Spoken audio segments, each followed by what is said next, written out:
അയ്യോ, എനിക്ക് വരാൻ പറ്റും തോന്നുന്നില്ല. സെം എക്സാം ആയില്ലേ, പഠിക്കാനുണ്ട്. അവൾ നീലൻ ഒന്നുകൂടെ നിർബന്ധിക്കാനായി ജാടയിട്ടോ. പഠിക്ക, അതും നീയ്. കുറച്ചു കാലം എന്റെ സ്റ്റുഡന്റ് ആയിരുന്നില്ല അപൂർണ? ആ അപൂർണ തന്നെയല്ലേ ഈ പറയണേ? അയാളുടെ ചോദ്യത്തിൽ ചെറിയൊരു പരിഹാസം ഇല്ലേ? എന്നോടാണോ നീള നിന്റെ കളി? കാണിച്ചു തരാം.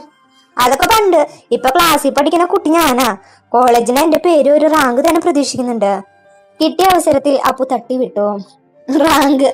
അതും നിനക്ക്? നടക്കുന്ന കാര്യം വല്ലതും പറ. ഇവിടുത്തെ ട്യൂഷൻ പിള്ളേരുടെ എണ്ണം കൂടുതലായതുകൊണ്ട് കുറച്ച് പിള്ളേരെ ഞാൻ നിന്റെ വീട്ടിലേക്ക് പറഞ്ഞു വിടട്ടെ, നീ പഠിപ്പിക്കുമോന്ന് അരുണനോട് ചോദിച്ചായിരുന്നു. അപ്പൊ അവൻ എന്താ പറഞ്ഞെന്നറിയോ?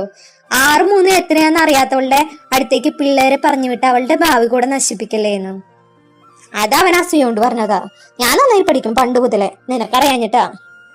അയ്യോ, നിന്റെ പഠിപ്പിന്റെ ഗുണമൊന്നും എന്നെ കൊണ്ട് പറയിപ്പിക്കല്ലേ. ഇംഗ്ലീഷ് എക്സാമിന് ഷാളും വില്ലും ഉപയോഗിക്കുന്ന എവിടെയെന്ന് ചോദിച്ചപ്പോ ആൻസർ ഷീറ്റ് ഷാള് ചുരിദാറിന്റെ കൂടെയും വില്ല് അമ്പിന്റെ കൂടെയാന്ന് എഴുതി വെച്ചോളല്ലേ നീ.